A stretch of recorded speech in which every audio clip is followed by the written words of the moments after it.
আসসালামু আলাইকুম, সবাই কেমন আছেন? আলহামদুলিল্লাহ, আমিও ভালো আছি।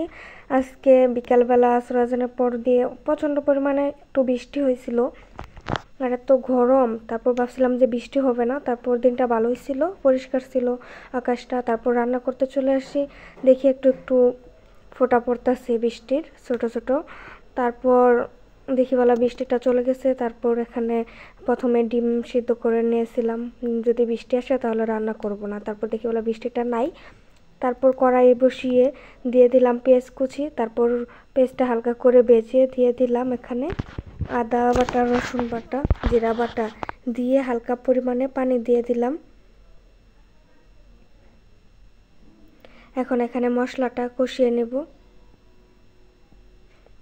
আর দেখতেছিলাম বৃষ্টি পড়ে কিনা। বৃষ্টি তখন একটু একটু ছোটো ছোটো ফোঁটা পড়তেছিল। আবার এখানে দিয়ে দিলাম মরিচের গুঁড়ো, দিয়ে দিলাম একটু পরিমাণে মরিচের গুঁড়ো দিলাম, কারণ আমরা লাউডা বেশি করে কাঁচামরিচ দিয়ে রান্না করি, সেজন্য জাল হয়ে যাবে।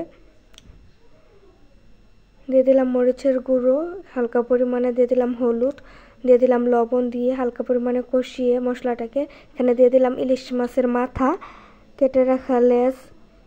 এখন মাথার লেজগুলোকে সুন্দরভাবে কষিয়ে নিব। কষানোর মাঝে মাথার লেজটাকে হালকা পরিমাণে ভেজে দিব। আর একটু পরে ভালো পরিমাণে বৃষ্টি নেমে গেছে। তারপর নিচে চলে আসছি, সব কিছু নিয়ে। লাউগুলোতে ময়লা গেছিলো, বাতাসের কারণে অনেক ধুলাবালি গেছিলো, এনে লাউগুলোকে ধুলাম। তারপর সিলিন্ডারে রান্নাটা বসাই দিলাম। মশলাটা কষানো হয়ে গেছে। তারপর এখানে লাউগুলো ঢেলে দিলাম। লাউটাকে ঢেলে দিয়ে সুন্দরভাবে এখন নাড়াচাড়া দিয়ে মিক্স করে নেব মশলার সাথে।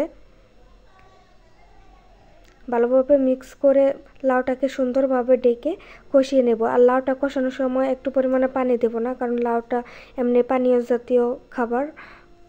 সবজিটা থেকেই অনেক পানি বের হয়ে গেছে, তাই এখানে আর কোনো পরিমাণে পানি দেব না। একটু পর পর ঢাকনাটা খুললে লাউটাকে সুন্দরভাবে নেড়ে ছেড়ে দেব। তারপর যখন হাফ সিদ্ধ হয়ে যাবে, অর্ধেক, তখন নাড়াচাড়া দিয়ে এখানে পানি দিয়ে দিব।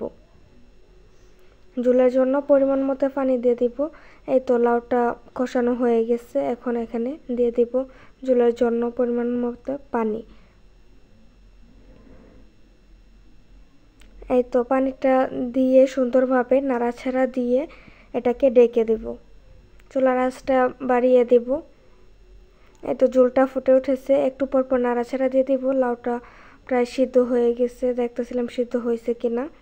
তারপর দেখি বলা সিদ্ধ হয়ে গেছে। এখন পরিমাণ মতো পানিটা কমে গেলেই লাউটা রান্না করা হয়ে যাবে।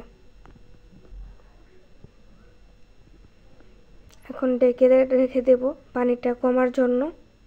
যখন ঝোলটা পরিমাণ মতো হয়ে যাবে তখন লাউটা রান্না করা হয়ে গেছে। এখন প্রায় ঝোলটা পরিমাণ মতো হয়ে গেছে, একটা বাটিতে নামিয়ে নিলাম। এই তো রান্নাটা হয়ে গেছে। আর রান্না যেরকমই হোক, রান্না শেষে কালারটা দেখলেই ভালো লাগে যে রান্নাটা খারাপ হয়েছে না ভালো হয়েছে।